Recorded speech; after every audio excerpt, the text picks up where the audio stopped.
Bonjour tout le monde. Good afternoon once again, and now I will ask each of you to welcome and applaud two people that will come and speak in the name of the Coalition Against Police Brutality and Anti-Racism in Switzerland, whom I call to the stage now.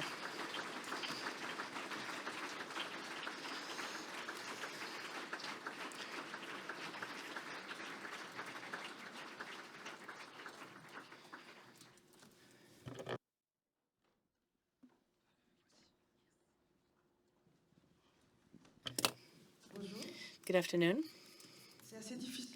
It is quite difficult to speak after the film we just saw. It is a film that really affects us in our core, as it shows due to the extent to which it shows the reality we're experiencing today. To start with, we'd like to thank all the people in struggle here and elsewhere, people struggling against police brutality and state violence in a perspective of anti-racism, political anti-racism. The presence of international activists, such as those present here today, honors us. But we must not forget, on the contrary, that the police also kills in Switzerland.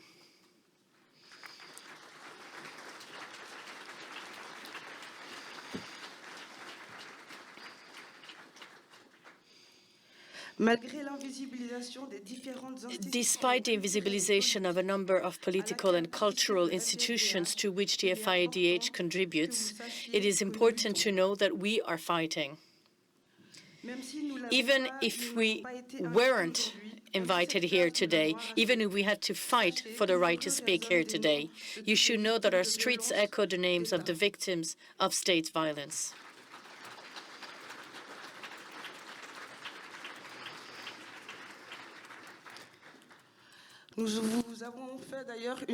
We, in fact, have written here a non-exhaustive list of people who were victims of police brutality here in Switzerland, who have died of police brutality here in Switzerland.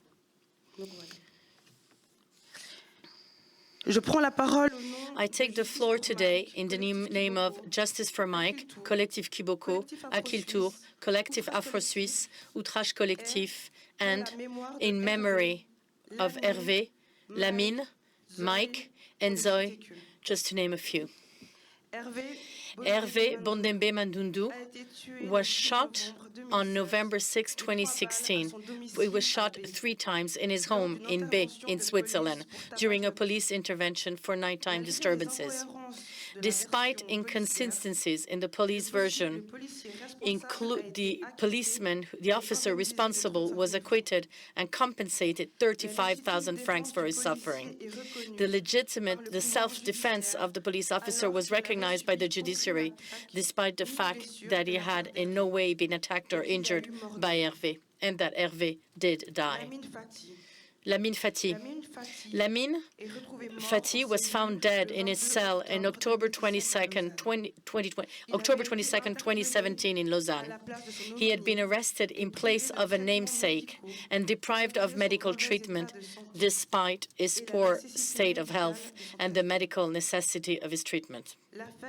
The case was closed in December 2023 despite flagrant misconduct on the part of the police and the ill treatment he suffered in the various institutions in whose care Lamine was left that night, all of which have led to his death. Mike Ben Peter was killed on March 1, 2018, in Lausanne, after a belly tackle exerted on him by 6 police officers. Despite his cries for help, the 6 cops were acquitted and compensated in June 2023. His family is continuing the fight and has lodged an appeal with the cantonal court. The trial will take place at the beginning of July 2024, and it will mobilize international experts, which will generate considerable costs for the family. We'd like to therefore ask you for your support, thanks to the bank details, which will be available in the documentation in the entrance, and that you can see in the slide behind me, and that will also be available in the video that will follow. Roger William Nzoy.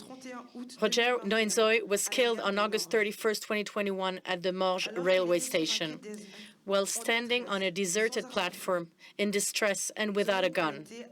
Nzoy was shot several times in front of numerous witnesses. His family and friends are still fighting to this day against the outright dismissal of the case and are calling for the widespread support to ensure that a fair trial is held and that there is at least an independent investigation instead of huge denial. These police murders are the result of racism on part of all institutions and not just individual police officers. These inquiries and judgment are biased and lead to impunity and to sexist crimes.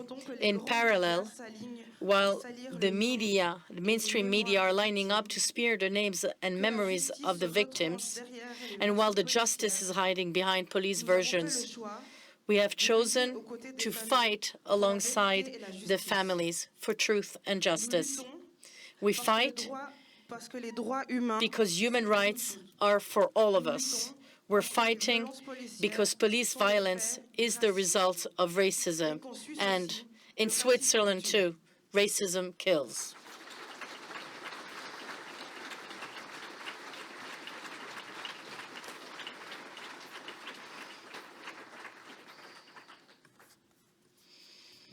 Bonjour à toutes et tous.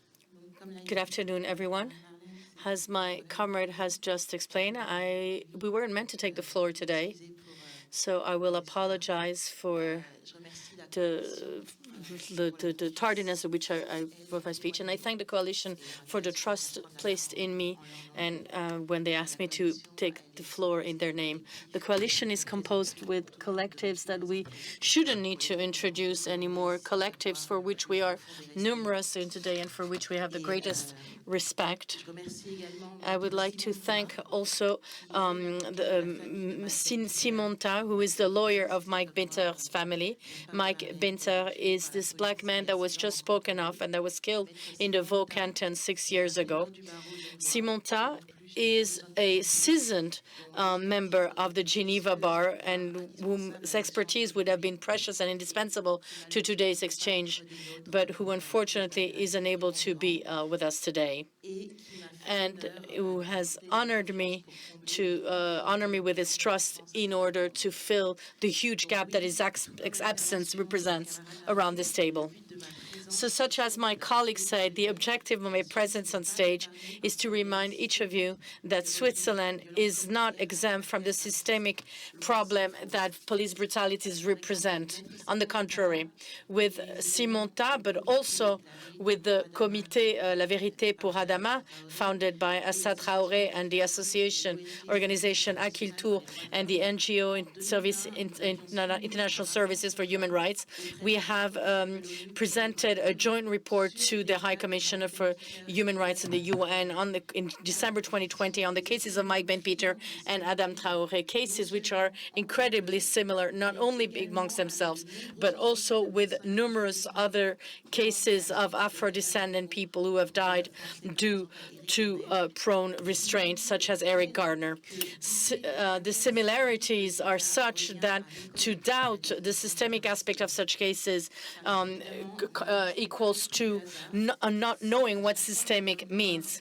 It is not by chance that each time a black man dies to a so-called muscle intervention by the police, whether they are in France, in Switzerland, in the United States, there will always be a public prosecutor who half a second after their death will blame this death on an overdose before seeing their hypothesis, this hasted hypothesis, destroyed by toxicologic reports. It is not by chance that when a black man dies in the hand of the police, whether we are in France, in Switzerland, or in the United States, there will always be coroners and other forensic experts who will blame this death on the rain, the good weather, the plague, cholera, or some cardiac disease that was undetected until then, and who will have precisely chosen the moment of arrest to show up, or any other cause, but never is it blamed on the police, on police actions. It is not by chance that on these types of issues, even science, which is meant to be objective, is always siding on the side of power. The question of legal forensic expertise and the huge battles they require, as well as the problematic of the independence of experts, is a crucial issue which is extremely sensitive, of which both Assa Traoré and Simonta are experiencing. And this is a problem we're also knowing in Switzerland. In Switzerland, to find forensic experts who are independent in procedures that implicate authorities or people linked to the authorities, for instance, when we speak of medical error or police brutality, to find experts in these procedures equals to finding a needle in a haystack. And to commit into a extremely time-consuming and energy-consuming fight that are usually lost in advance. I'll send you back to an article that was published. I'd like to refer to an article that was published by Blick in 2016 that vulgarizes in a way that's extremely synthetic, but also subtle, the results that were found by American experts on the cause of death of Mike Ben Peter, and the link and that sees the cause of the prone restraint for his death. This link, which had been denied and refused by the prosecutor during the trial last year. And it is not also by chance that following numerous years of inquiries, when there is an inquiries, that these files, whether in France, in Switzerland, or in the U.S., always lead to the acquittal of the policemen who are involved in the process. As my colleague has said, 2223 has led to the permanent acquittal of the policeman who implicated in the death of Hervé Mandundu, for whom the prosecutor had decided that he hadn't gone beyond legitimate self-defense when he shot a man who was unarmed and who was at a distance from him, whereas the federal tribunal a few weeks ago reprimanded someone who wasn't a policeman, who had seen his hand pierced by people who had intruded in his home and when shooting in a direction. In that case, the federal tribunal had recognized that this person had gone beyond legitimate self-defense. We will appreciate what we're able to qualify as a double standard. The year 2023 was also marked by the highly questionable acquittal and scandalous acquittal of policemen involved in the death of Mike Ben Peter. This acquittal was pronounced at the end of an extremely concerning trial, a parody of a trial in which we saw a criminal authority ask themselves whether the shouts, the screaming of a person who was in handcuff and on which 4 or 5 policemen were sitting, that the witnesses have described as shouting in distress. They questioned whether this person was shouting in pain or of rage, because an African scream of pain is equivalent to a scream of pain is very different than that of a white person. And that is the level of the judicial debate in Switzerland. Fortunately, the judicial system with a capital J is not summarized by national instances, as shown by the recent decision of the European Court of Human Rights in the case of Mohamed Wabele, who has since Switzerland being condemned for racial profiling for the first time after a number of national instances had refused to take on the issue of racial profiling. The importance of supranational instances on human rights, we're talking of the Human Rights Court of Justice in Europe, as well as UN treaty bodies, is crucial for victims and their defenders, who from the start have to prepare themselves for long and cost-consuming procedures on a level national with a very low rate of success, and who had from the start have to aim for the supranational instances, who are at this stage the only ones able to remind France, Switzerland, and others that they are not islands of impunity evolving in a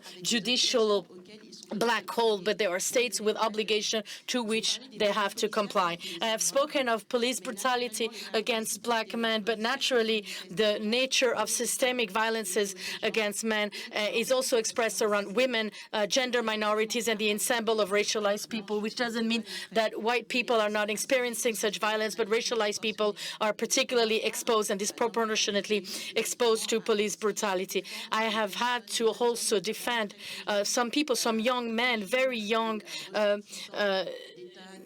people come from the Maghreb, Morocco, Algeria, and also we see extremely harmful tendencies of systemic patterns, and in the majority of cases, the people I have received were extremely wrong, young people in a situation deemed as irregular, illegal, people without resources, without family, and these people are constantly being stopped for crimes which are minor or non-existent, and while they're interrogated, these people are being beat up by police, insulted by police, and following the issue, they are constantly being thrown into jail in provisional detention because the claim that they were trying to flee is always retained because this person was in an irregular situation. So we consider that there is a risk for them to flee because of their irregular situation, or the risk for them to fall in clandestinity. So the fear that one may not be able to arrest them in the future because they might have fled to one of their numerous villas in Europe,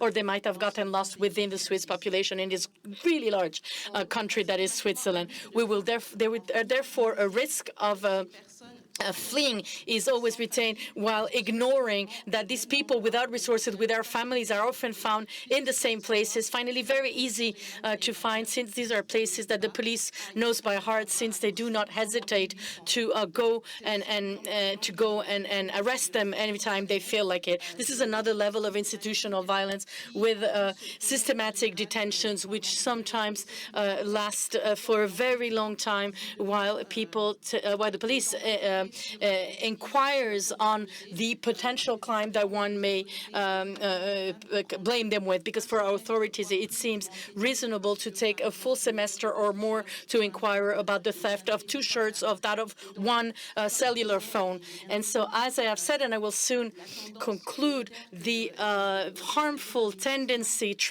which I have seen with these clients is the refusal to complain when they are subjected to violence. They tell us in confidentiality, but they do not want to press charges, because the reality in Geneva is that a complaint against the police will create greater risk of being opposed, a counter-complaint for defamation. And the reality is also that the police and the word of the police is seen as just and true. Everything that the police says seems to be true and exists, and they do not need to prove it.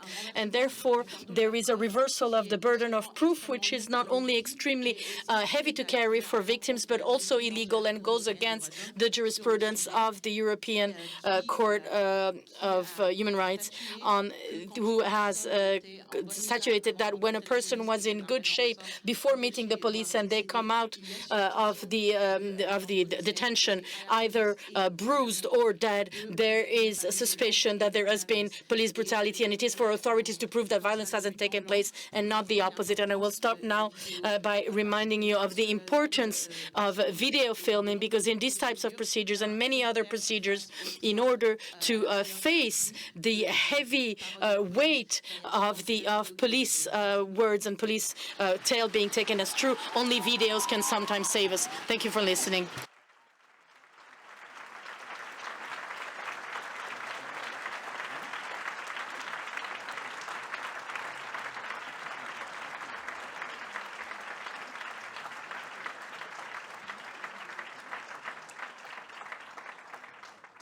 Mars 2018, Mike Ben-Peter est tué lors d'un contrôle de police, lors d'une opération anti-deal en ville de Lausanne. Soutien pour la famille de Mike, c'est le nom de l'association qui a été créée récemment afin d'apporter une aide financière à la famille de Mike Ben-Peter. Justice pour Mike, Collectif Kiboko ou encore l'affaire Mike Ben-Peter. Ce sont des termes que vous avez certainement entendus, que ce soit sur les réseaux sociaux ou dans les médias.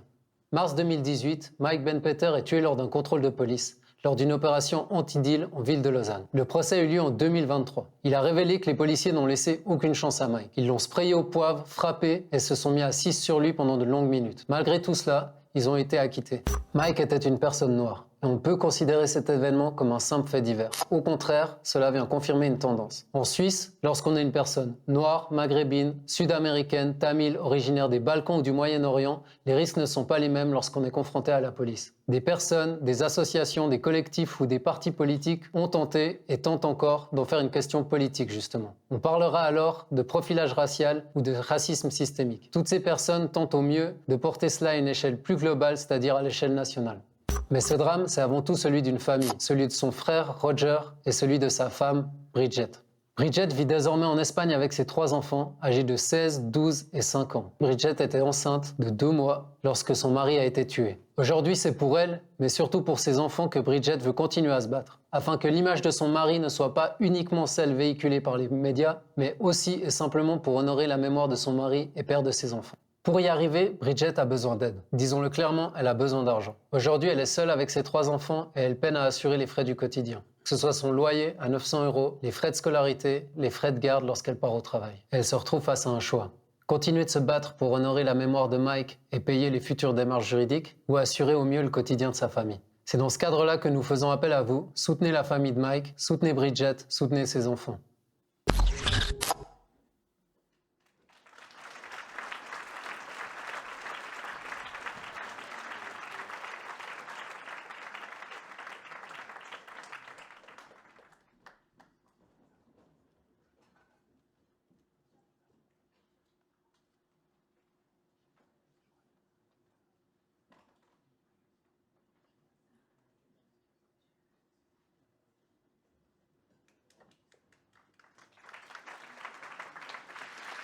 Bonjour à toutes et tous. Good afternoon, everyone. Je suis vraiment très honorée d'être I am truly honored to be here with you today and to moderate this panel, which will be of the greatest quality. I think you will have understood that the subjects we're dealing with are not easy. They carry a heavy history for all of us because we're speaking of racism and when it violently kills or kills slowly. And despite the subject not being easy, we will try to make this conversation as interesting and relevant as possible. I will ask my guests, actually, no, the festival's guest, I'm only moderating. I will ask Yasser Louati to join me on stage. He's a human rights activist whom you have seen in the film. Good afternoon, Yasser. Please take a seat. I also see on the first row, ready to come up, Mrs. Assa Traoré, the activist from the Committee Justice and Truth for Adama Traoré. Assa, welcome. I will now turn to my left in order to greet her. She honors her with her presence. Good afternoon, Professor Angela Davis. Please join us on stage. Do I need to introduce you? An Afro-American activist, professor of philosophy, a writer. Are there steps on this side? Je vous en prie, madame. Et enfin, c'est un peu une invitée surprise. And also, and now we have a special guest who will honor us with their presence. A special guest who honors us with her presence today, Rokhaya Diallo, and who will introduce this debate.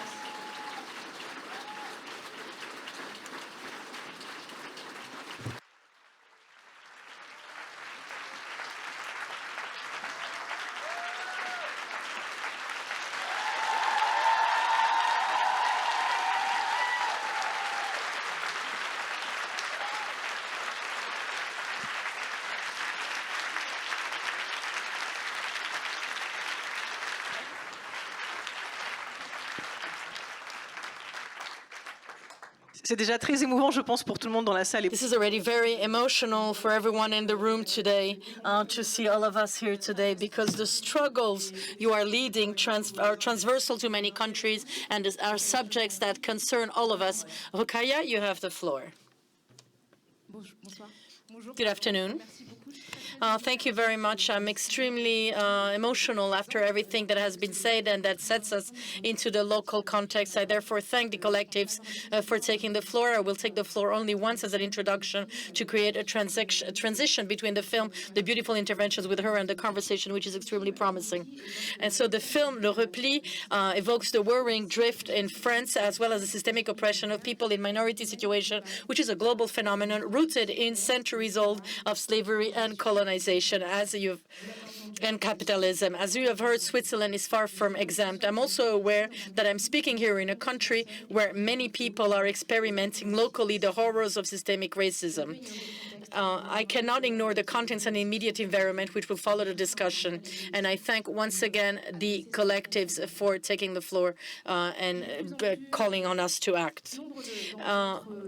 Many of you today have come here to hear Angela Davis, Assa Traoré, and are discovering for part of the Yasser Louati's story. These are three people who, in different ways, have been exposed to the brutality and institutional violence in France and in the United States.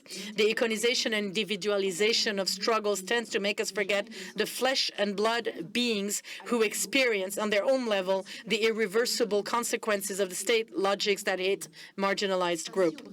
In Brazil, for example, the short life of Brazilian politician Marielle Franco, an activist for the rights of women, for LGBTIQ+ people, for black people, and the poorest in general, came to a brutal end in 2018 with 5 bullets to the head. Marielle Franco has paid with her life her courage. And throughout the world, how many activists are reduced to silence in similar ways? Cases and murders such as this one are certainly the most tragic, but there are many ways of keeping activists quiet. We all know the story of Angela Davis, Professor Angela Davis, a confrontation with the U.S. police and justice system. Her commitment hasn't wavered since, and today we're fortunate to be able to benefit from the expertise she's developed over decades of struggles and reflection. Assa Traoré may be triumphantly welcomed in Geneva today, but her own country has been far less kind towards her. Not content of never having granted her or her family the right to see the gendarmes responsible for her brother's death brought to justice, France has stigmatized her, enabling the media and institutions to demonize her on a daily basis.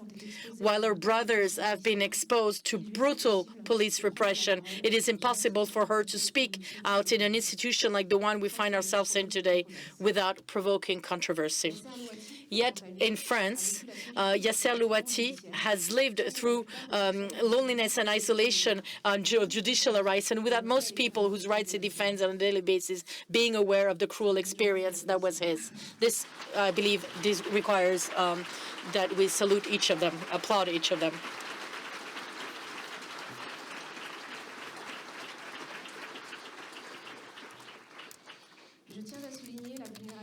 I would like to underline the specific vulnerability of women when state violence is expressed.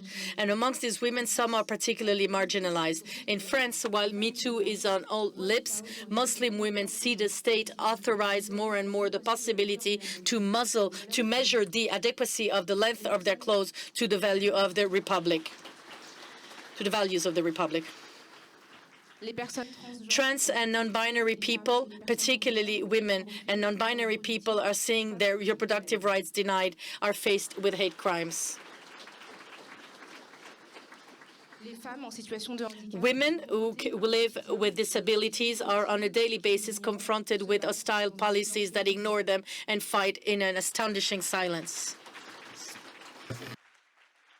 And the film clearly shows how this violence is deployed against the thousands of people displaced by migration. In 2016, the day after Adama Traoré was killed, 2,500 refugees, among which 100 women and children, were ruthlessly evacuated from their makeshift dwellings in Paris by the police. And this violence unfolds beyond our borders with mechanisms like Frontex, who claim to protect our borders as if we were at war, but in reality endanger the hundreds of individuals every day. This week, 60 people in exile, children, women, and men trying to reach Europe from Libya, died of hunger and thirst. According to NGOs, their appeals for help were ignored.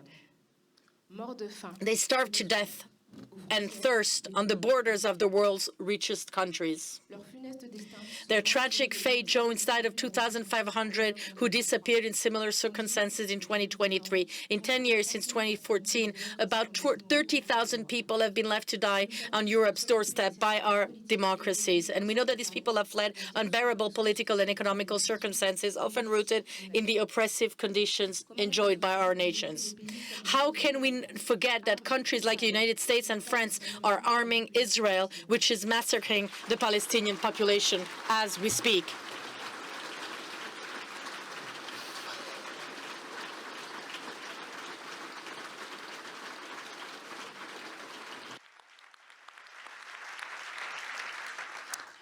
Comment ne pas oublier que le calvaire qui est vécu par les Congolaises. How can we forget the harm that what is experienced by Congolese find its source in the colonial history of Congo, but also in the way of life that we live in Western countries?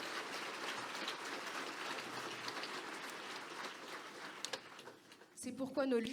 This is why our struggles need to be led on an international level with trans-border solidarity. I look forward to hearing a transatlantic conversation which shall echo this need for our struggles to converge. Thank you very much.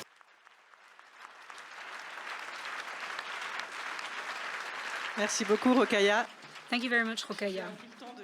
You took time to introduce each one of our guests, but you are part of those who in France and elsewhere in the world have put under the limelight the issues of the systemic racism, police violence. So if we're here, it's also because of you and because of those who fought before you. I'm extremely humbled by your presence. We're extremely proud, and we're by your side to fight as long as necessary in Switzerland and France, as well as in the United States. Rokhaya, tu parlais du film. Rokhaya, you spoke about the movie. We'll come back to it. I think it's very important to speak about what you saw on screen. I think you can also applaud the filmmaker. I don't remember where he is. Oh, yes, he's right there, Joseph Paris. Please stand up. Bravo pour ce film. Congratulations. Congratulations on your movie. I think I can speak on behalf of everybody here. It's anxiety-inducing. It's very preoccupying. Thank you for showing it to us. I'm also thinking about Yasser Louati, who's with us, who's the main protagonist of this movie. There's something that struck me very much. It speaks about the post-attack climate in France. We see you on TV. We know exactly what it is to be live on TV following a major political crisis. Is it the case today in France that there's still suspicion towards the Muslims, that they need to call out attacks, be it in France or elsewhere, for geopolitical reasons? Rokhaya Diallo spoke about Palestine. So in France, is there a general suspicion against the Muslim population? How does this translate in real fact? Thank you very much, Rokhaya, for your introduction, and thanks to you, Nesrine. I'm extremely honored to meet Angela Davis in person. I'm a part of a generation who grew up looking at her, following her struggles and her fights. This suspicion used to be, well, you need to call out terrorism. Nowadays, it goes even further than that. We no longer want you to be there. And they're no longer hiding to say that. There no longer are threats, X and Y. There used to be a triple threat, identity, security, and economics. They take our jobs. Nowadays, they say on major public networks, on French TV or elsewhere, you've got nothing to do here. And these are people who've been in France for 3-4 generations, and France owes its freedom from World War II, Moroccan soldiers, Senegalese soldiers, the so-called tirailleurs sénégalais, all those who were conscripted in the colonies. France has a huge debt in terms of its economic well-being. They were the ones who rebuilt France following the Second World War. They were brought in to rebuild a country that had been betrayed by its elite. And today we're telling their children, grandchildren, great-grandchildren, you've got nothing to do in France. On the contrary, I think this suspicion is the expression of what Malcolm X called white guilt. France does not want to recognize, to acknowledge this debt because their mere presence reminds France of its history in Africa, in the West Indies, in Asia and elsewhere.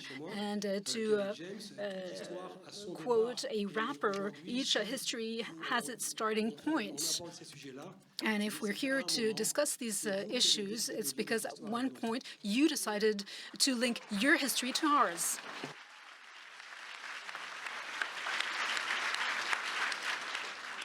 Et on vous suit justement.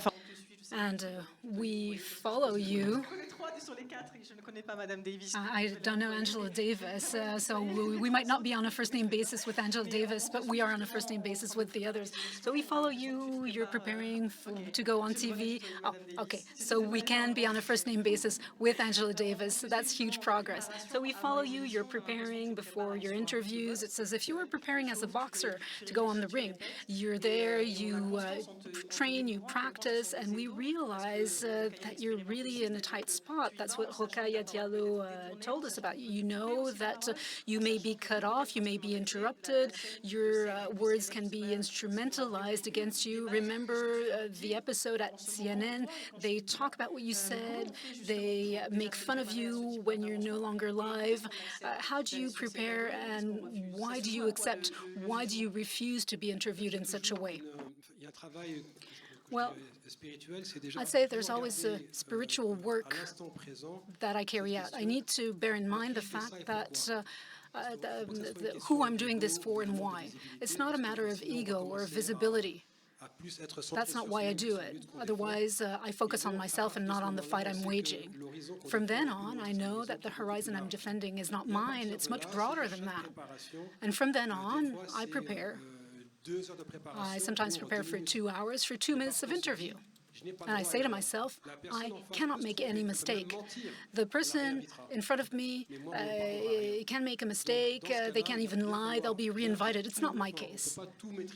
I can't control everything, but I need to look at every single potential angle of attack and prepare myself to it.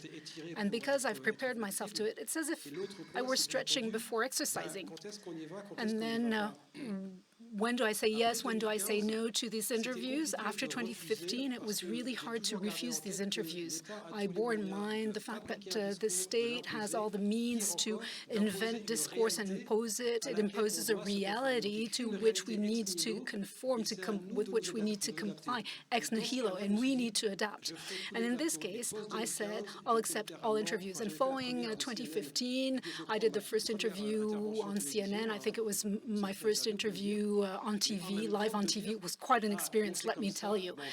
And I realized what it was like, and I thought, I've got to do as many interviews as possible. I speak 3 languages, French, English, and Arabic. And I thought, well, if they're inventing a discourse, I'll have to multiply my angles of attack to respond as much as possible. And it worked to a certain extent. I know that. Because once at the OSCE, the Organization for Security and Cooperation in Europe, mini UN for Europe based in Warsaw, someone came to see me and told me, Yasser, the French embassy asked us to blacklist you because what you're saying puts them at odds with other member states. And that's when I realized that I need to be interviewed as much as possible. My only red line is not to be interviewed by media who are representing ideas that are completely at odds with me.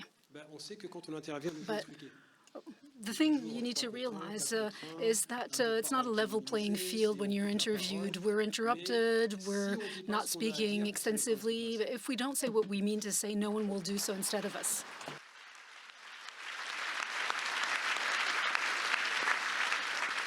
À ça, on te voit, toi aussi, dans le film. Asa, we see you in the film ever since 2016.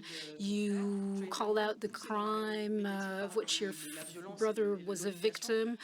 You've been pushed in the limelight. How did you experience this? Did you immediately realize the mechanisms at stake? Very often, victims of police violence are made into perpetrators and criminals. And then there's been an evolution, very recent evolution with a causal relationship between Adama's arrest and his death. Can you tell us a little more about this? Can you tell us a little more how you lived this and how you try and gain traction about the legal implications around this case? Good afternoon. Thanks for having invited me. Good afternoon, Nesrine. It's a real honor for me to be here, and it's a real honor for me to bear the same name as my brother. And it's an honor for me to make you remember the name of Adama, thanks to the Afro-Swiss collective who took the floor on behalf of the other collective. It's very important to do so. You can't take the floor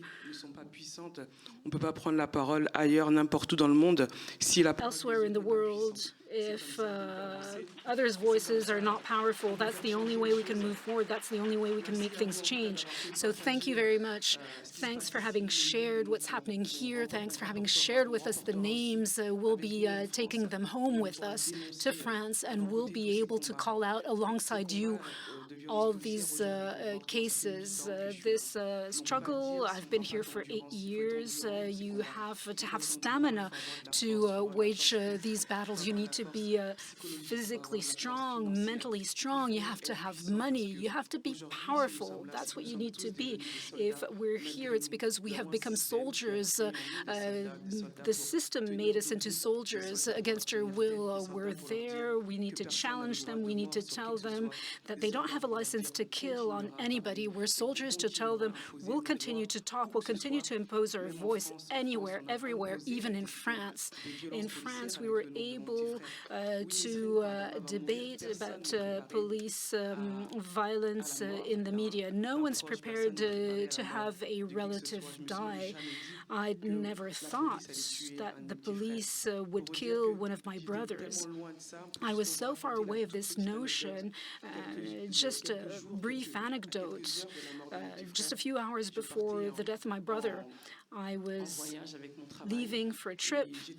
I was leaving for a business trip. I had gone to my mother's to drop off my kids. I saw all my brothers, just not Adama. I waited until 5:30. I called him up. Where are you, Adama? I'm leaving. I want to say goodbye to you. He said, why are you're leaving? And I said, yes, I've got a business trip, and I just wanted to give you a kiss. He said, Asa, do you want me to come back home?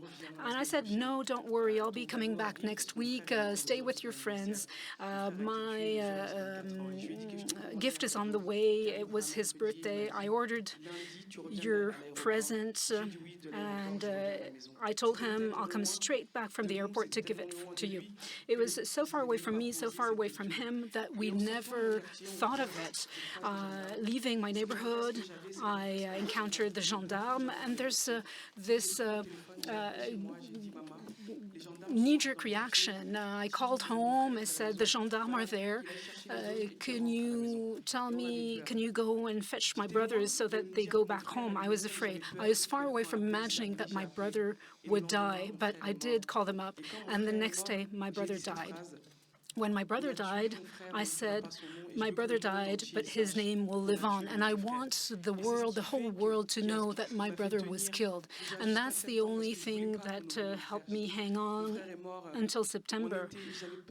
My brother died in the summer, and I didn't want this to become a minor issue in the news. I wanted the whole wide world to know that in France, a man was killed. My little brother was killed. Adama was killed on the day of his birthday. I had this rage, I had this pain, I had this grief. We had to exist. We imposed this question, the issue of police violence, which went beyond the death of my brother, beyond the death of Adama Traoré. It's the issue of all the Adama Traorés of France and in the world. You couldn't talk about police violence in France lest you were attacked. Rokhaya Traoré said so in her introduction. Assa Traoré is someone no one wants to see, no one wants to hear. But we did impose the issue of discrimination, of death, of police violence, police brutality, violence in the neighborhoods. We will fight. We will be on the front line. And as Rokhaya Traoré said, we will do so. Adama Traoré has 5 brothers. They were in prison because they got up and asked for the truth about their brother. Black men don't have the right to rise and ask for justice and truth when their black brother dies. They're either on the ground, 6 feet under, or in prison. That's the way they're seen. That's the way they are considered. Adama Traoré is 6 feet under. His brothers are in prison. His friends are in prison. And I, too, will be indicted. I'll be arraigned. I'll be in the dock facing the gendarme who killed my brother, because in the media I said that the gendarme had killed my brother. And I was able to speak last. I was the accused facing the gendarme who killed my brother. This is in France. This does not happen in the USA. We look very often at what's happening elsewhere. My trial lasted for 2 days, and I said to the judge that I would continue. I will go on, and I told the judge, today you've got a choice. You can be part of those who hindered me or not, because I will defend my brother's name. I will be acquitted. I will not add the name of the judge on the list of people who hindered the manifestation of the truth. When we speak about police violence, we can't only speak about the police. We have to look at the system and at how the state abets and helps turning discourse into fact. When my brother died, the gendarme did not lie. They said the truth. They said that Adama had carried more than 250 kilos, the weight of 3 bodies. He said, I cannot breathe. The gendarme said that they dragged Adama to the vehicle. They didn't lie. They told the truth. What we need to call out is everything that surrounds these cases, how the state and the system creates a lie. It creates law enforcement officers who lie. It creates attorney generals who lie. And that's what we need to reveal. We need to reveal the legal system for what it is. And to answer your question about the media, I don't debate with people who contradict the death of my brother. Adama Traoré died, so I don't debate with these people. I go to a TV channel, I say what I have to say, but I don't debate on what happened on the death of a man, the death of my little brother who died on July 17th. I'm the one who has questions, and these questions have to be answered. Why did my brother die on that day? Why do our brothers die? Why is there so much hate? Why do they have a license to kill? Why do we still not have any justice? Why is the judiciary so long? We're the ones who demand answers to our questions. We're the ones who put the questions, and we continue to fight for this. And yes, there has been an evolution. There has been a recent development, and it's a real victory for us. I said a while ago I was indicted because I had said that the gendarme had killed my brother. And there was a 2-day trial, and a month month ago, the French justice system, because our lawyers fought, because the French population fought, because the whole wide world fought and put the situation in France in the limelight. Now, there are members of the UN here. They also fought for us, fought against police violence and the death of my brother, and they recognized that the gendarmes were responsible for Adama's death. If they hadn't encountered my little brother on that day, July 19th, 2016, Adama wouldn't be dead. So we're not completely crazy. We told the truth right from the start, and the justice system acknowledged this, acknowledged the fact that the gendarmes were responsible. But they'll go even further. They'll say, yes, the gendarmes are responsible. There's been an expert report from Belgian experts who said that the gendarmes were responsible.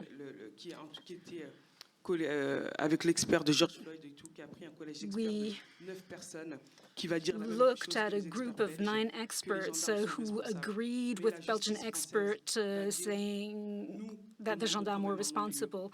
But the justice system will still ask for an abandonment of the case because Adama Traoré was tall, he was big, he was imposing. Therefore, the gendarmes had to use force because when it's our brothers, when it's black men from the neighborhood, when it's Arabs, their bodies can bear more weight, more violence, and that justifies violence at the hands of police officers, of gendarmes.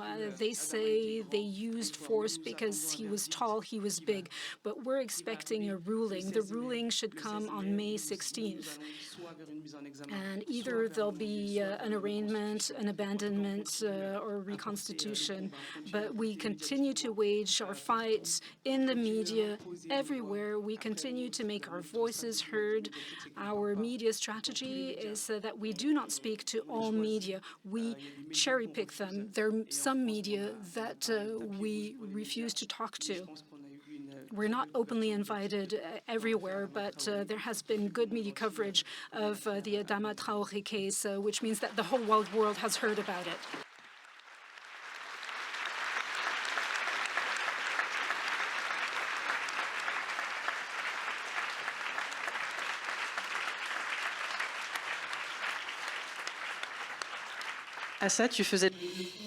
Asa, you also made a link with the United States and with George Floyd, and I remember the post-lockdown demonstration in front of the Justice Tribunal, which was very imposing.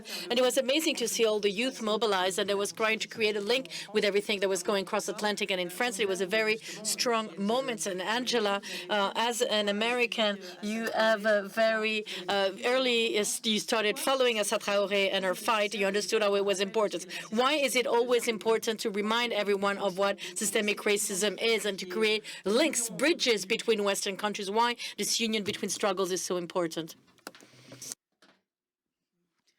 Bonjour. Hello. First of all, thank you so much for inviting me to be a part of this discussion. The film was very gripping, and I'll say a few words about that, if I may. You can. And thank you so much, Rakia, for your introductory remarks.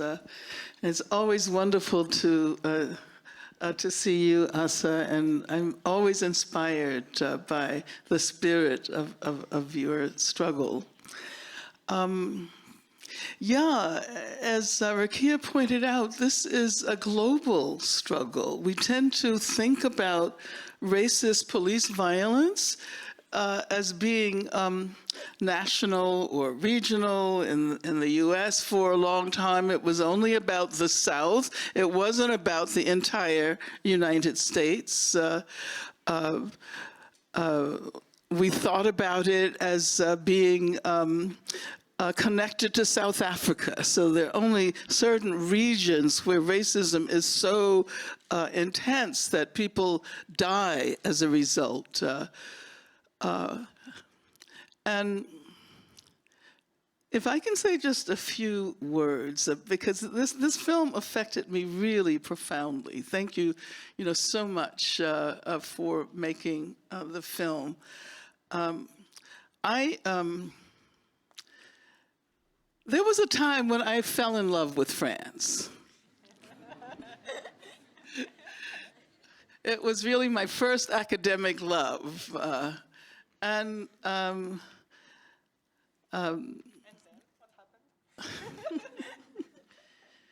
J'ai appris le français. Well, then I learned French, and I would very much like to speak French. I liked speaking French. I had French clothes. I had clothes from sub-Saharan Africa. I felt a closeness with the country that proclaimed liberté, fraternité, right? And the first time I came to France, two women from Martinique told me to be very careful. It was the summer of 1962. They told me to be very careful because I might be mistaken for an Algerian. Well,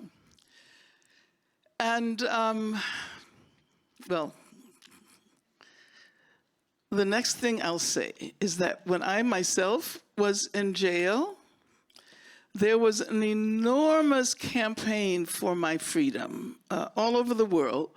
But in France, it was very special. My sister participated in a march of hundreds of thousands of people that were, led by French artists and intellectuals. And so I feel like I've had this special relationship with France, even though I had many conversations with people about the racism in France and why it wasn't acknowledged. I can remember once being interviewed by Gaston Monnerville, who I was really shocked to discover that there was a black president of the Senate, and he had a television show for some years afterwards, and he had me on the show. And so I asked him what his experience of French racism was. And he said, il n'y a pas de racisme en France. There is no racism in France, is what I was answered. But the film has shown you that there was. So over the last years, as the consciousness has developed, and certainly the case of Adama Traoré and many other such cases, I feel very sad. And this is my personal reaction, and at the same time very angry. And I think this film allowed us to see the extent to which the ideologies that have always been associated with France are based on a lie. And so I don't know. This is my personal struggle here because I have been. I used to be invited to come to France all the time. And I think once I began to publicly identify with the struggles of immigrants and the struggles of Arab people, the struggles of African people, Muslims, then the invitations stopped coming. So I just needed to say that before we engage in this conversation about the absolute importance of developing a global campaign against racist police violence. And let me say that we shouldn't forget that many police departments around the world, including in the US, have been trained by the IDF in Israel. So that the connection with what is now going on in Gaza is very powerful. And I think now I would just like to thank all of you for participating in this discussion and being the public face of the struggle against police racism and systemic racism more broadly, and being those who, Rakia, I know that you've suffered a great deal from the attacks, and so have you, as you've pointed out, Yasser, and so have you, as you've pointed out, Asa. So I guess I would say that if I consider what the struggle against racism, racist violence, systemic structural police violence was like 50 years ago, I would never have imagined that this is where we would be today. But at the same time, it's an indication of the fact that that we recognize the importance of internationalism, and that we understand the basis of structural racism, and it has to do with colonialism and with slavery. And that is why countries such as France, and I guess we should say something about Switzerland as well, but that's already been talked about, so thank you so much for giving us that information. Okay. Justement, Angela, since the 70s, you have been fighting against all of these oppressions. Is there hope? Is there anything positive that you see being organized? I'm thinking of social media and their ability to mobilize. And we've spoken of mobilizations around Adama Traoré, as well as others in France. I'm thinking of the death of Naël. We'll get back to it with Yasser later. What do you see as positive? What can give us hope to continue? Because we haven't reached the end of this struggle. How can we continue? How can we foresee the light at the end of the tunnel? Well, I always like to defer to Mariam Kaba, who is an activist in the United States, who points out that hope is not something that we simply have. It's not something to be given or acquired. It's what she calls a discipline. Hope is a discipline. So it's not simply about a passive relationship to hope. It's about generating hope. It's about creating hope. And that is the work of activists as we struggle, whether we're struggling against the after effects of colonialism, capitalism, whether we're struggling against homophobia and sexism, we have to believe that a different world is possible. If we don't believe that, we cannot struggle. And therefore, in the process of engaging in these struggles, we generate hope, hope for ourselves and hope for future generations. Merci beaucoup. Thank you very much.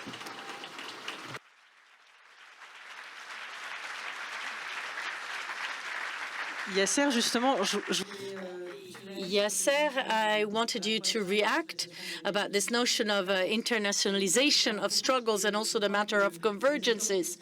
This is something that the director wanted to have as a central issue in the film, is when they attack some of the minorities, they will continue and they will widen their repression and oppression. And we see it when you speak of police repression against ecologist demonstration. I'm thinking also of Assa Traoré, who joined the Gilets jaunes demonstrations at some point. So as a society, as an oppressed people, as a minority oppressed in a country, why is it important to include in the documentary, to include an alert to say they're not just attacking Arabs and blacks, they're attacking everyone?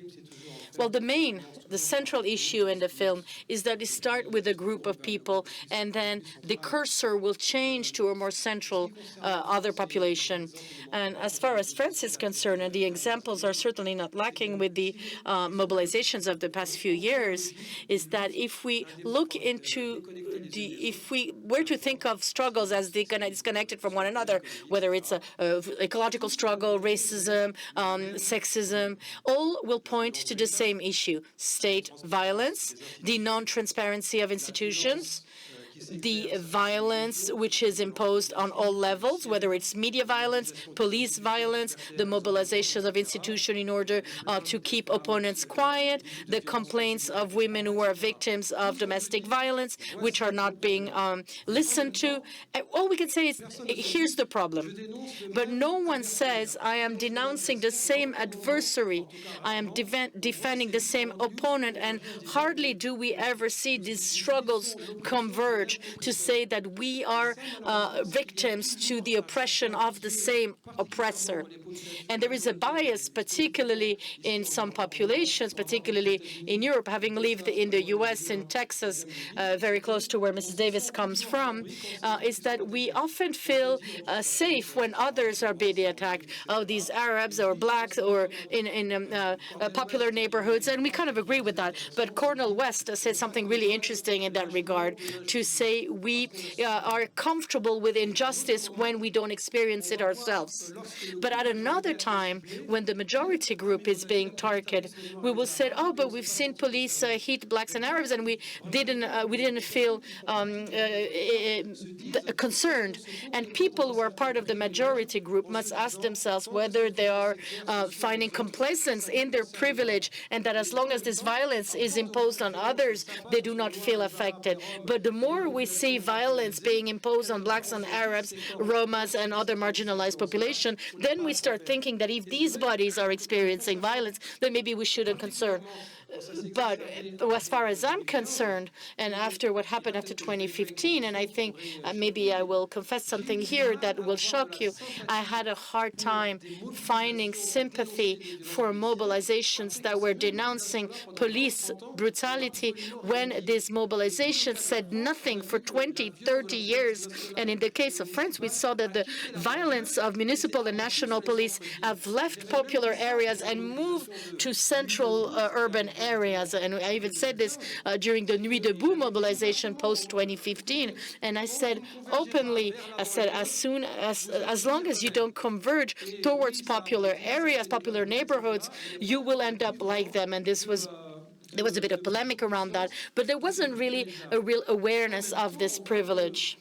But at the same time, we see that generational movements are forced to seize, to take on this question, to tackle this question, to say we refuse violence on principle. But at the same time, I realize that the Gilets jaunes have experienced violence from the same police that kills blacks and Arabs. The mobilization against the reform of pensions has been crushed by the very same police that kills blacks and Arabs. And we must feel as it is our own struggle. And to conclude on what happened after 2015, what had truly revolted me and has led me to have a very critical discourse towards the French left, and particularly the Parisian left, which likes to have a certain fetishism in regards to decolonial struggles, but never listens to blacks and Arabs when they have ideas to share to contemporary blacks and Arabs. But when in meetings I hear left activists who were well experienced and who have started struggling before I was even born, we started telling the violence of the state of emergency after COP21. This means that in the week that followed the attacks on the Bataclan up to COP21, which occurred 4 or 5 weeks later, these violences, it was as if they hadn't counted. And all these families that had been traumatized, I was at the time in an organization we would count recount these events. There were women torn from their bed, the children traumatized from seeing their doors broken down, their children being taken away, some mosques being ransacked when mosques were empty. In the case of the Mosque of Aubervilliers, the rector said, "Wait, I'll open the door." And the police said, "No, we are breaking down doors." And despite this, there were left-wing activists who said that the problem started when police tackled the COP21. And I have hope because following generations are starting to normalize this convergence, and I will get to the point of the convergence of struggles, is that we see today that despite everything, some left-wing personalities who are younger also adhere to the discourse of the states when they tackle Muslims. The latest example is Sophie Binet, who now directs the CGT, so a major trade union in France, which we cannot accuse of being close to the power. But she has supported the struggle against the fight against the chase against abayas in school of so-called Muslim dresses, and at the same time, the person who was struggling against Islamophobia. And when the state started their political year with trying to forbid the abaya, François Ruffieux said that the law of 2004 that was meant to forbid the hijab in schools was a law that protected laicity. Pardon me for saying it, but it is bullshit. The law in 2004 violates laicity because laicity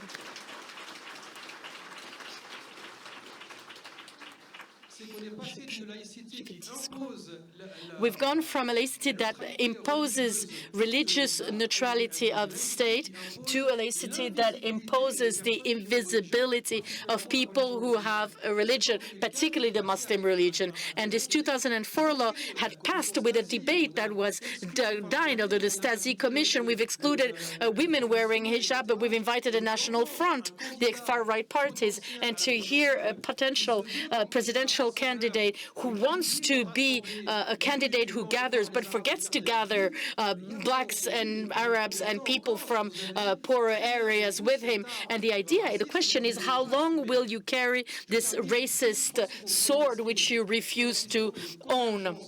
And I will now conclude here, Nesrine, if you'll allow me, on the question of the convergence of struggles. It is a beautiful struggle, but it is not something one can decree. It's something that we have to do on a daily basis. It means acting together, working together, because by working with people, do we create human warmth? Do we create common projects? Can we have common ambitions? Can we have common horizons? And it is through these common horizons that are hidden by the fear that is imposed as the state. Only then can they be overcome, when we accept that the life of another is not worth more than mine. And only when we tackle them, it's not a matter of whether it will be possible, it is a matter of when we will do it.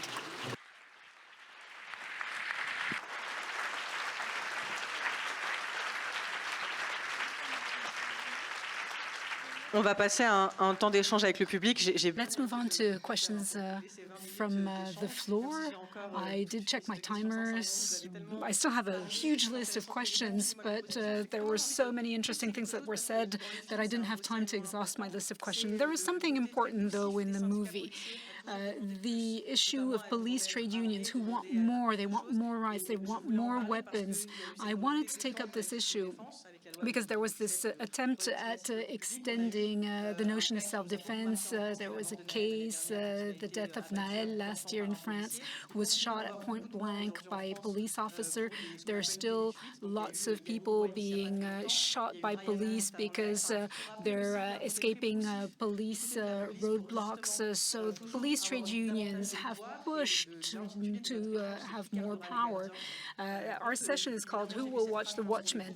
When I saw this title, I thought about the movie La Haine, where one of the characters is told, the police is there to protect you, and he answers, yes, but who protects me from the police?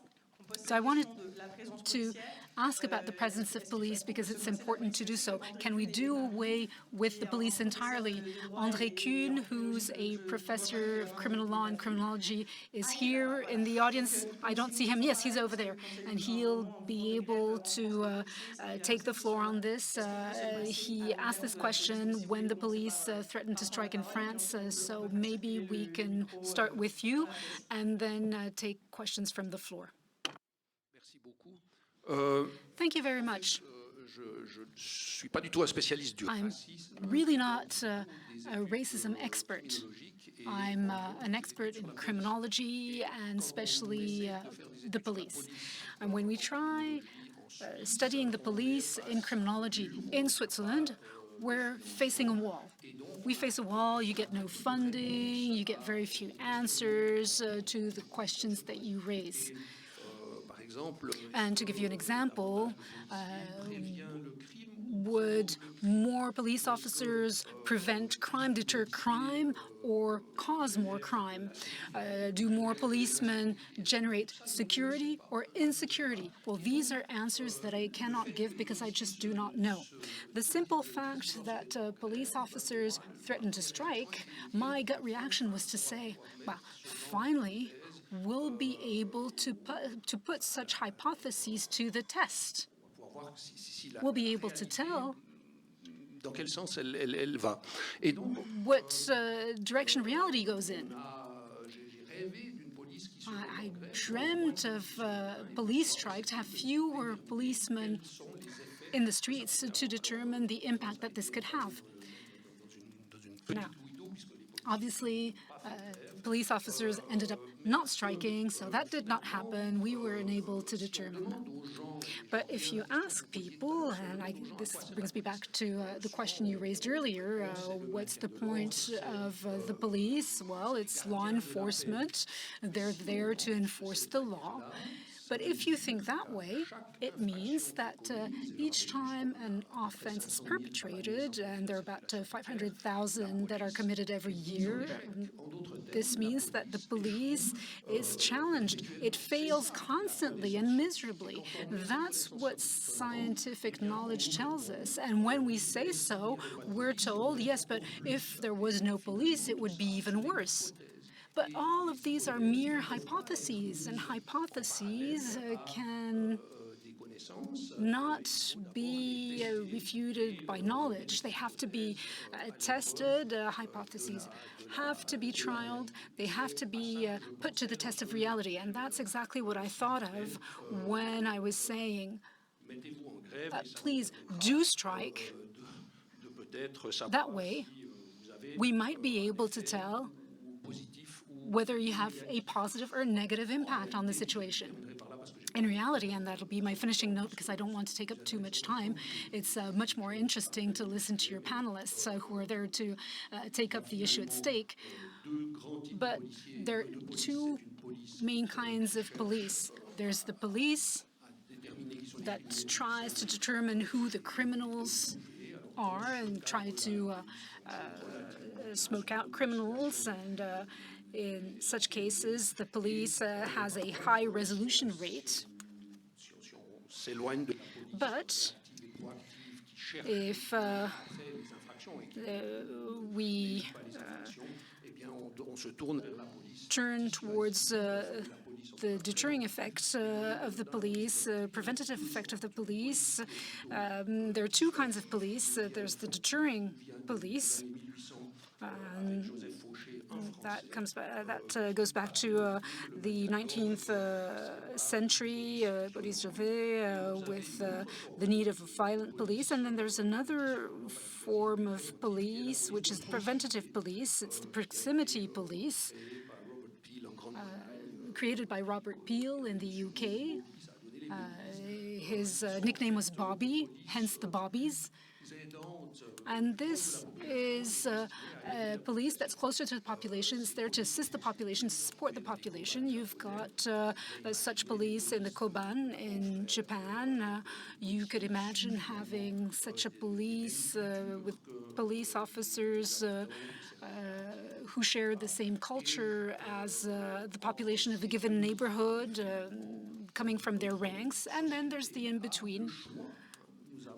Our societies have the choice. We can either choose a preventative police that is at the service of authorities. It'll enforce law and be violent. And then there's the police that's at the service, that serves the population, and that's a choice that we can make. We can make it through elections and through a referenda here in Switzerland. Thank you very much for your contribution. I think there are 2 roving mics that are in the room. If you've got questions about racism, police violence, I'm sure our 3 or even 4 panelists will be very happy to answer. I see hands raised here and there at the back of the room. Bonjour, merci à tous. Good afternoon. Thanks to you all for the quality of your contributions. Reminded us that hope is a discipline. Et ma question va porter sur ça, sur la discipline. My question has to do with the discipline that is required from us in our struggles. Moi, je n'ai pas d'enfants, mais par exemple, I don't have any children, battre pour le droit des crèches. but I have no problem fighting for the right to daycare for my colleagues. There are many things that I'm not affected by, but which I find important to fight for. So why is it that when I'm part of a feminist group, I'm told the issue of racism will be dealt with later? Why is the issue of racism an issue that we can put aside? Qui est reproché aux gens qui veulent lutter pour. And people who want to fight for equal rights are accused of being separatists. But we have to be separatists if we want to bear messages that affect us first and foremost, but that ultimately will affect everyone. Thank you. Well, first of all, thank you so much for posing the question in that way. When I think about feminism, it's always an anti-racist feminism. It's always a feminism that is anti-capitalist. So I think that the problem is that feminism is often represented abstractly. And when it is represented abstractly, it appears as if it may have nothing to do with racism or capitalism. But we don't live our lives abstractly. We don't live in abstract context. So it's always very important to be explicit, and perhaps especially in Switzerland, especially in France, because there is a, I'm not as familiar with Switzerland as I am with France, and I know that there are very powerful feminist movements that are specifically anti-colonialist, decolonial feminist movements, anti-racist feminist movements, and perhaps may I respond just briefly to the comments about the role of the police? Of course you can, of course. J'ai sorti mon plus bel accent. I've been involved for many, many, many, many years in the prison abolitionist movement. So, we don't argue that we need better prisons because we recognize that the state of prisons in the US and internationally is very much linked to the assumption that prisons are permanent and that there is no alternative. As a matter of fact, Foucault pointed out that the very history of the prison is the history of the attempts to reform the prison. Now, So abolitionists say it's not about a better prison. It's about the possibility of life, of a life, social life, political life, without having to rely on these institutions that are institutionalized violence. And so one can extrapolate in relation to the police.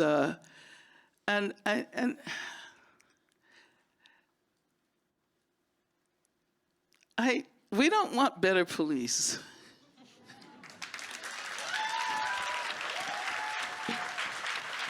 Because in the very first place, police, by definition, are trained in violence. Police embody state violence. That is what they do. I think it might be better to pose a question about the meaning of safety and security. What does it mean to be safe, to feel safe, to be secure?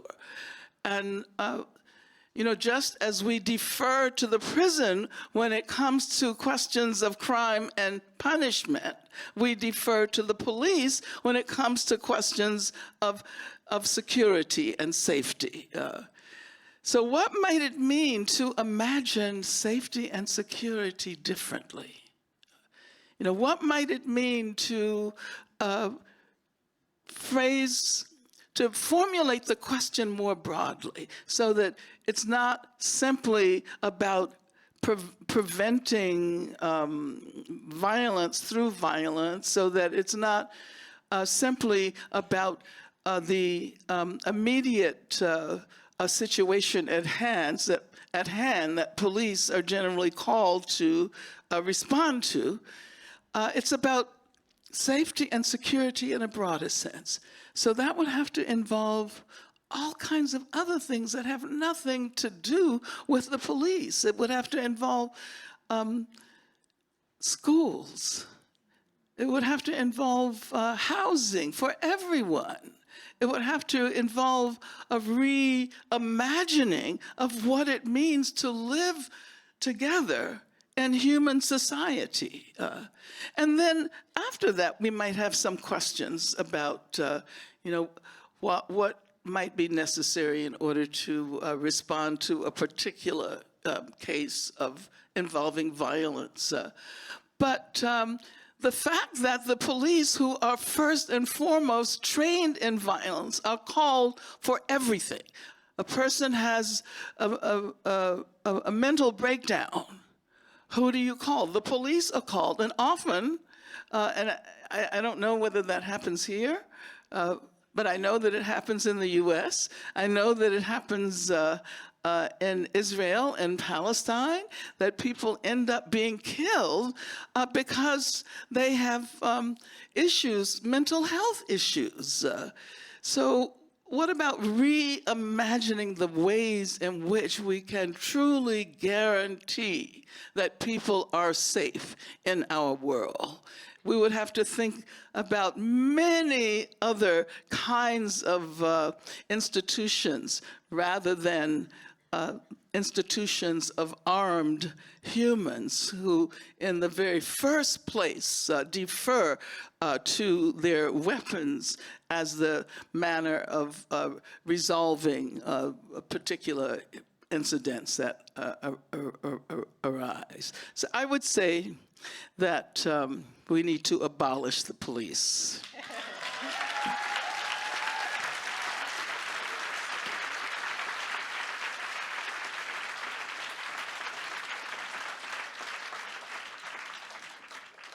Merci, Angela. Thank you, Angela. And to answer the question about police, you've said that we had the choice. We do not have a choice. If we did have a choice, then I think Adama Traoré wouldn't have died on July 19th, 2016. If we had the choice, many of the names that have been mentioned here today and this long list of people wouldn't be dead today.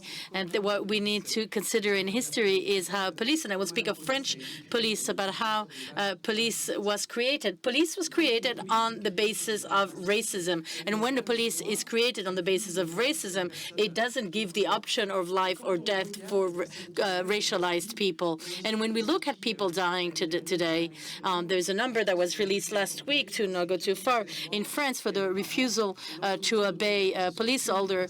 The refusal to obey the people who have been killed are only black and Arab people, black and brown people. Refusal to obey, whether in France or in Switzerland, these happen every day, all the time. But there is a choice. There is a choice to shoot. There is a choice to bring down, to shoot in the head persons of color. And if we had the choice, these numbers wouldn't exist. But today we have a problem. We have a problem of recognition, recognizing history, of recognizing the role of France and the role of other people, the other colonizations. And as long as people do not own their role and do not own the fact that police was created on the basis of racism, we will not be able to move forward. And to own the fact that racism exists is not a weakness, but to own that there is racism within institutions and within the police can save lives. But within French colonization, the first official document, when a black enslaved person had gone in the street, went to the street, this person could be shot down. And that day, Adama Traoré didn't have his identity card, and he didn't have his identity card, which is a prolongation, which is synonymous to life for racialized people in France and in other countries. And if France and other countries have been condemned by the European Court of Human Rights for racial profiling, and that there were condemnations that were done, it is not by chance. We have racist police. We have states that do not own the fact that the police is racist. And if we had the possibility of choosing our police, then there ought to be a dialogue. But there isn't a dialogue. There is a very limited discourse. When my brother would have died, when George Floyd had died, and we had the demonstration, the first demonstration took place in June, the French police said that we are denouncing these techniques for immobilization, which were at the time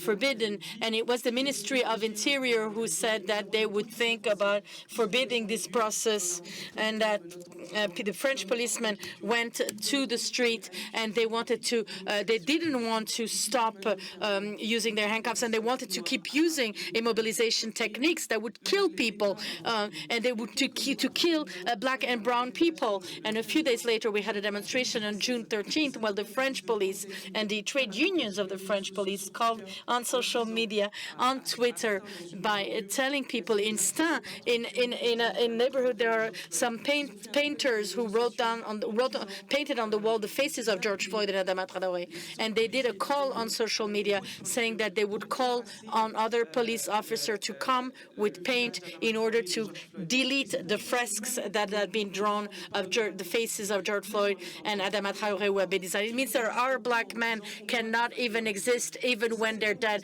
They go to the end by saying they have to delete even their faces of our dead black men. And this is because the police is racist, and it's racist because it was founded on the basis of racism, on racist fundamentals. You've spoken of Nael earlier, and the death of Nael is a broken youth. We have broken this youth. We have broken these men. These are men we destroy from the inside. These are men that are destroyed. And when the rising occurred in France, there are people just like us who said, but why are they doing this? They shouldn't do this. But we have taught this youth not to love their country. We have taught this youth not to love France, because there are children whom, as children already, were experimenting humiliation, repression. A child who undergoes an identity control when they're 12 years old. Amin Bentouti, we've seen him in the film.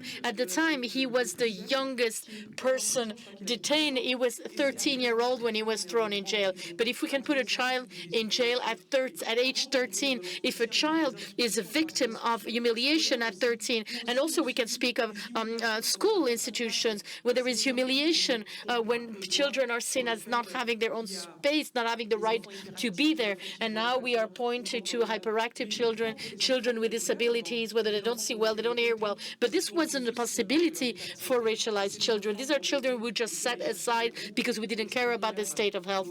And it's our children who had to go outside, and they would go for help, look for help outside institutions. Which is why it's important to think of history and to recall history, because when we speak of the importance of history, it's not starting from us. It is starting from our ancestors, our parents who fought for the war. My grandparents have fought during the Second World War, as many others have in the European countries. And as long as we don't own this, if we had recognized the just value of the contribution of our parents and grandparents, if they had been recognized as the heroes, today we wouldn't say Assad Traoré.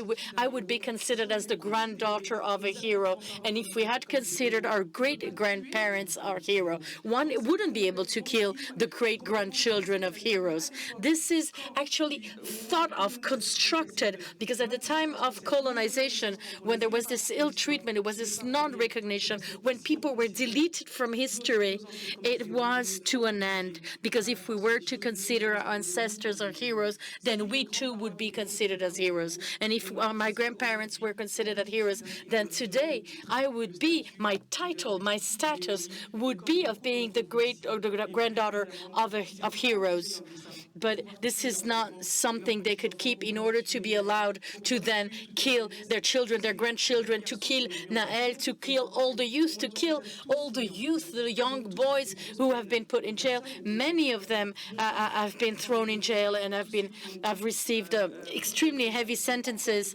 And the fact that they are still to this day in prison, and this is a youth that is being broken.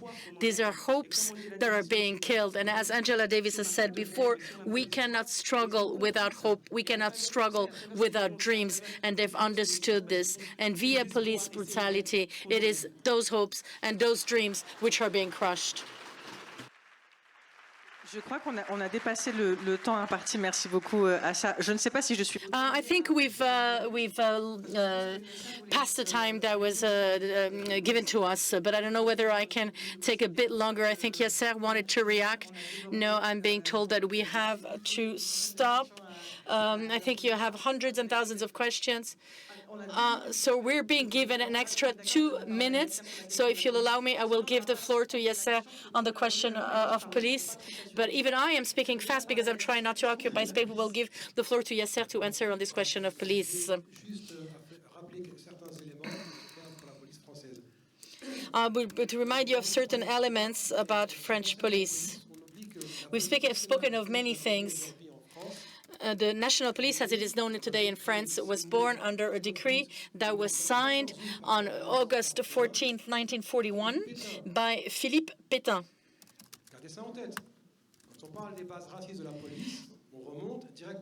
When we're speaking of the racist basis of police, we're speaking of Pétain. And I think for the centralized police, it means that we don't know, not police, we're not going back to Fouché, for instance. And this same police, its first accomplishment was not to defend vulnerable people or to arrest the thieves. The first thing they did, Pétain, Bousquet, they deported thousands of Jews. And René Bousquet, we know about the Veldiv episode, and he himself Bousquet called and said that police can do great services to the population. So we have a police that was born at the hand of traitors who collaborated with the Nazis, and this very police to this day, to get back to the central issue today of who watches the watchmen, when as long as this police is not cleansed of others. In 1961, with the 200, 300 Algerians who were thrown in the River Seine by the national police, not only did we question the genesis of the police, nor the ideology that keeps it alive as an instituted body, nor the training of policemen and their excesses. And therefore, we see that there is a police that is there to perpetuate a modus operandi. And the question of who watches the police, the question is that it is us. But the problem is that we delegated our future to an institution that is as opaque, brutal, and authoritarian as the state, who has put in place a police which is racist and out of control. And we must keep in mind that in June, the Olympic Games will take place in Paris, and the Olympic Games in Paris will be a practice field for mass surveillance as it has never been experienced in Paris. So it means surveillance with algorithm, facial recognition to follow people in the streets of Paris and to actually predict behavior. And there is a certain, and I'm saying certain to be a diplomat, but there is some form of loss of responsibility on our part, where we want to start believing that most of the time they actually serve the population. But no, they are a service at the hands of the state. And secondly, when we ask for accountability to the police going via the IGPN, which is the equivalent of a police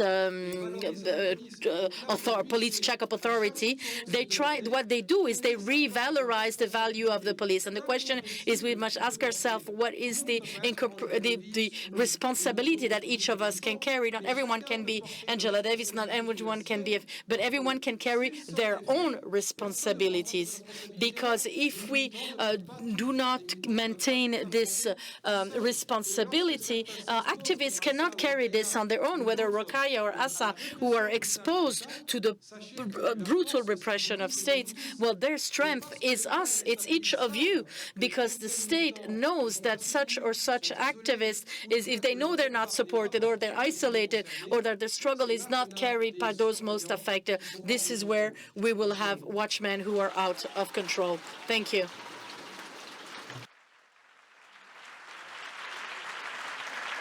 Je fais un petit mot de fin. Merci beaucoup, Rokhaya Diallo. Just a few concluding words. Thank you to Rokhaya Diallo. Thank you to Assa Traoré. Thank you to Yasser Slaouti. Thank you to Angela Davis. Thank you very much for participating in this exchange. It was captivating to hear you. Thank you for your struggles. I think we're charged with energy for the many years we have ahead of us of a continuous struggle. Thank you very much.